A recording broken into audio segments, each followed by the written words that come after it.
నమస్తే. నేను మీ Gopi. Welcome back to our channel. ఈరోజు మనతో వచ్చేసరికి సీనియర్ జర్నలిస్ట్ జగదేవ్ గారు ఉన్నారు. సార్ నమస్తే సార్. నమస్తే అండి. సార్, ఆంధ్రప్రదేశ్లో జగన్ గారు ఓడిపోయి, అదేవిధంగా పెద్దిరెడ్డి రామచంద్రారెడ్డి వీళ్ళిద్దరూ ముఖ్య నాయకులు, అంటే వైసీపీ పార్టీలు ముఖ్య నాయకులు అని చెప్పుకోవచ్చు. సో వాళ్ళిద్దరూ ఓడిపోయారు. వాళ్ళిద్దరి మీద కూటమి నేతలు, ముఖ్యంగా చంద్రబాబు గారు ఒక స్కెచ్ చేశారు. ఒకే దెబ్బకి రెండు పిట్టలు, ఎట్లాగైనా సరే వీళ్ళిద్దరిని కొట్టేయాలా, జైలుకి పంపించాలని. సో వీళ్ళిద్దరు అరెస్ట్కి అయితే రంగం సిద్ధం చేయబోతున్నారంట. సో ఏంటి అది స్టోరీ? వీళ్ళకి సంబంధించి అరెస్ట్ చేస్తారో లేదో తెలియదు కానీ చంద్రబాబు నాయుడు గారు మాత్రం ఒక సరే వాళ్ళ కవ్వింపు చర్యలకి మనం ఇదవ్వద్దు అంటూనే చట్టపరంగా వెళ్దాము అనుకునే ప్రతి దానికి కూడా ఆచితూచి అడుగులు వేస్తున్నారు. దాంట్లో భాగంగానే ఆయన ప్రతి అంశానికి సంబంధించి, ప్రతి శాఖకు సంబంధించి శ్వేతపత్రం రిలీజ్ చేస్తున్నాడు. ఆయన నిన్న ఒక శ్వేతపత్రం రిలీజ్ చేశారు, అంతకుముందు ఒక శ్వేతపత్రం రిలీజ్ చేశారు. అంటే ఏంటి, ఎక్కడెక్కడ ఏ అవకతవకలు జరిగాయి, రాష్ట్రం విడిపోయిన తర్వాత ఏ పథకానికి ఎంత అవుతుంది అనే ఉండే బడ్జెట్ ఈరోజు జాప్యం వల్ల, ఈరోజు వీళ్ళు తీసుకునే తాత్సారం చేయడం వల్ల, పట్టించుకోవడం వల్ల అది వేల కోట్లకు పెరిగిపోతుంది. సింపుల్ అండి. జనరల్గా ఇవాళ కొన్న ప్రొడక్ట్ రేపు వెళ్తే ఒక 1000 రూపాయలు పెరిగిందటమో 1000 రూపాయలు పెరిగిపోయిందా అంటాం.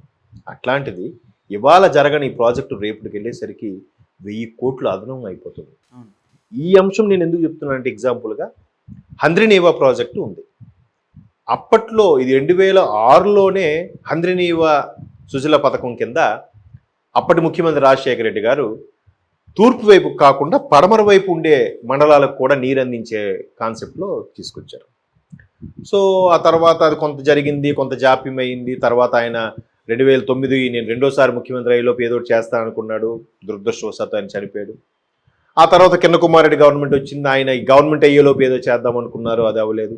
అదంతా తడిసి మోపుడు అయ్యింది అనమాట. ఏదో ఒక మహా అయితే 1000 కోట్లో 1200 కోట్లో అనుకున్న ప్రాజెక్టు ఈరోజు 2-3 వేల కోట్లకి వెళ్ళిపోయింది. చూడండి, 3 రెట్లు పెరిగిపోయింది. సో పొంగనూరుకు సంబంధించి, పొంగనూరు పెద్దిరెడ్డి గారు ఉన్నారు కాబట్టి వీళ్ళు కూడా గడిచిన 5 ఏళ్లలో ఏం చేశారంటే ఏం చేయలేదు. పోలవరం తీసుకోండి, ముందు అనిల్ కుమార్ యాదవ్ గారికి ఇచ్చారు, ఇరిగేషన్ మంత్రి గారు. ఆయన ఏమన్నాడు, పెద్ద వెటకారంగా మాల్లో ఉంటూ కూడా 1% 0.5% తొందర ఎందుకన్నా, అది చాలా మనం వైరల్ అయింది కూడా చూసాం. ఏమైంది, సైలెంట్గా సైడ్ అయిపోయాడు ఆయన. నెక్స్ట్ అంబటి గారు వచ్చారు. అంబటి గారు వచ్చి అసలు నేను చూద్దాం చేద్దాం, అది ఏం జరిగిందో అది నా పరిధిలోకి ఎలా వస్తుంది అంటాడు ఈయన. బాధ్యతలు స్వీకరించినప్పుడు అన్ని పెండింగ్. ఇప్పుడు ఒక ఎంప్లాయీస్ ఇద్దరు ఉన్నప్పుడు కంపెనీలో ఒక షిఫ్ట్ రిలీవర్ వచ్చినప్పుడే, బాబు ఈ ప్రోడక్ట్ ఎప్పుడు చేస్తావు, ఏంటి ఈ ప్రాజెక్ట్ ఎంతవరకు నడిచింది. ఇప్పుడు మీ ఛానల్స్లో తీసుకోండి, ఎడిటర్స్ ఉంటారు, ఈ ఎడిటింగ్ ఎంతవరకు అయ్యింది, నెక్స్ట్ షిఫ్ట్ రిలీవర్కి అప్ చెప్పాలి, అన్న ఇక్కడ వరకు ఎడిట్ చేస్తున్నా, మిగతా నువ్వు చేయాలన్న ఏదో ఉంటుంది కదా లెక్క. అదేం లేకుండా ఈయన తెలివిగా తప్పించుకునేలాగా, నాకెంత వాక్చాతుర్యం ఉంది, నేను బాగా మాట్లాడుతాను ఫీలింగ్లో మాట్లాడినట్టుగా మాట్లాడి స్కిప్ చేశారు. మళ్ళీ అవ్వలేదు. ఆ తర్వాత మొన్న కూడా ఆయన ఏదో ప్రాజెక్టు ఎలక్షన్స్ ముందు చేసి సెపరేట్గా పైప్ లైన్తో వాటర్ వచ్చి, ఆయన వచ్చే టైంకి వాటర్ వచ్చేలా చేసి ఆయన వెళ్ళిపోయిన తర్వాత ఎండిపోయిందంట. అది కూడా మనం ట్రోల్స్లో చూసాం. సో బట్ చంద్రబాబు నాయుడు గారు ఏం చేస్తున్నారు, తెలివిగా ఒక పథకాన్ని అనుకుంటే, నీటి పథకం కానీ జల పథకం కానీ వేరే ప్రభుత్వం సంబంధించిన పథకాలు ఏవైనా కానీ దాన్ని అమలుపరుస్తూ, ఆ అమలుపరచడం వల్ల అక్కడ ప్రాంత ప్రజలకు ప్రయోజనాలు చేకూరుస్తూ వీళ్ళకి చెక్ పెట్టే ప్రయత్నం చేస్తున్నాడు ఆయన. మీరు చూసారా, అంటే మేము రాగానే ఇది చేశాము, మీరు ఇలా 5 ఏళ్ళు ఉన్నారు, వీళ్ళు మీరు నమ్ముకొని ఉన్నారు, ఎలా నమ్ముతున్నారు వీళ్ళని, కనీసం చేశారా, మేము వచ్చిన 1 రోజులకే జరిగింది చూసారా, లేదా మేము వచ్చిన 6 నెలలకే చేశాము చూసారా అంటే వాళ్ళ మేమా, చేతల మనుషులు వాళ్ళు, చేతల మనుషులు మేము, మాటల మనుషులు వాళ్ళు అని చెప్పే ప్రయత్నంలో చంద్రబాబు నాయుడు గారు ప్రతిదీ కూడా. ఇప్పుడు నిన్న విద్యుత్ సంబంధించింది, దాని మీద శ్వేతపత్రం రిలీజ్ చేశారు. దానివల్ల అదనంగా సుమారు కొన్ని లక్షల కోట్లు భారం పడుతుంది అనేది చూపించారు. క్లియర్గా ఎక్స్ప్లెయిన్ చేస్తున్నాడు ఆయన. ఇట్లా ఉంది, ఇట్లా ఉంది, ఇలా ఉంది, డిస్కమ్కి సంబంధించి ఇలా ఉంది, డిస్కమ్కి సంబంధించి పే చేయాల్సింది ఎంత ఉంది, దానివల్ల ఎంత అదనపు భారం పెరిగింది, దానివల్ల ప్రతి యూనిట్కి కూడా ఇప్పుడు గత ప్రభుత్వం పెంచేసింది, ఎంత భారం పడుతుంది, కేవలం డబ్బులు ఇస్తున్నాము, పథకాలు ఇస్తున్నాము అనే కానీ ఇట్లా ఎలక్ట్రిసిటీ మీద కానీ, ఆర్టీసీ మీద కానీ, ఈవెన్ పెట్రోల్ మీద కానీ అవన్నీ తీసి మొత్తం లాగేస్తున్నారనే విషయం ఎంతమందికి అర్థమవుతుంది. ఎందుకు కూరగాయల రేట్లు పెరుగుతున్నాయి, ట్రాన్స్పోర్ట్ ఛార్జెసే కదా. ఇప్పుడు ఒక వ్యక్తి ఒక రైతు పండించినప్పుడు టమాటా రేటు 5 రూపాయలు 10 రూపాయలు ఉంది. అది ఇక్కడ నుంచి హైదరాబాద్ వెళ్ళాలి అంటే 50 రూపాయలు అవుతుంది కేజీ టమాటాకి. ఓవరాల్ లోడ్ మీద ఆడికి ఒక 1,00,000 రూపాయలు అవుతుంది. 1,00,000 రూపాయలు అంటే 1,00,000 రూపాయలు దాని మీద వేసుకుంటాడా లేదా? వేసుకోవడం వల్ల ఏమవుతుంది? టమాటా 10 రూపాయల కిలో కాస్త 50 రూపాయలకి కొనుక్కోవాల్సి వస్తుంది. అది ఎవరి మీద పడుతుందా భారం? మళ్ళీ సామాన్యుడి మీద.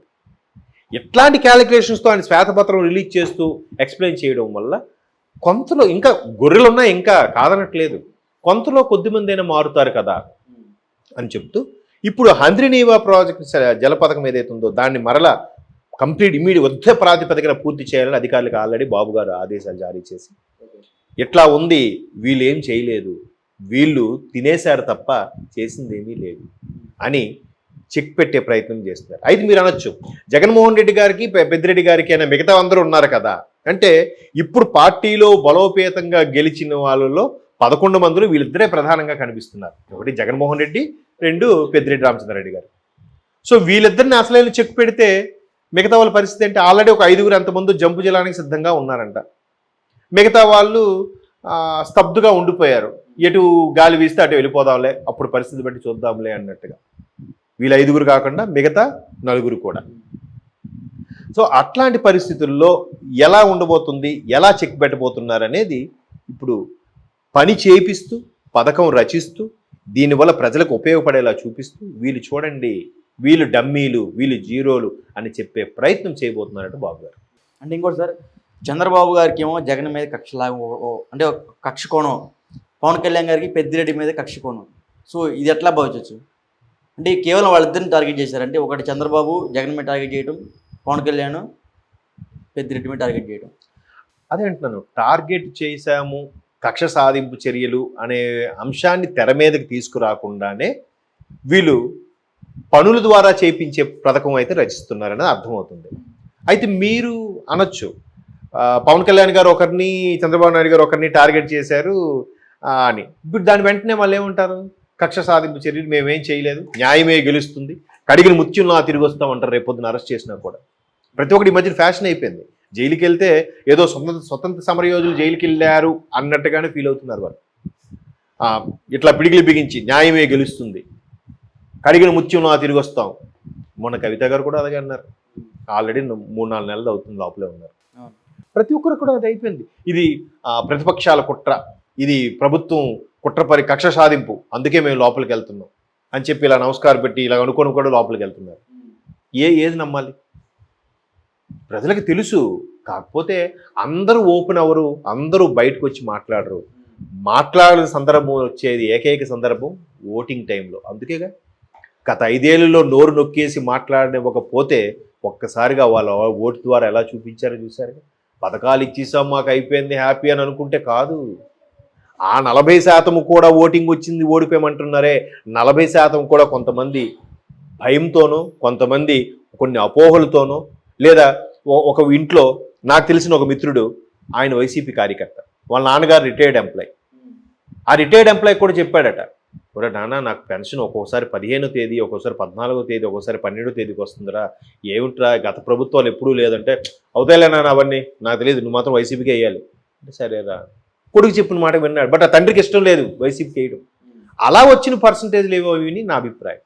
కాబట్టి ఈ కక్ష సాధింపులు అనే మాట అనిపించుకోకుండా చట్టపరంగా వెళ్ళి శ్వేతపత్రం రిలీజ్ చేసి ఎక్కడెక్కడ అవకతవకలు జరిగాయో అది ప్రజలకు మళ్ళీ భర్తీ చేసేలాగా ఆ పరిస్థితి పూడ్చి వ్యక్తుల్ని ఇబ్బంది పెట్టి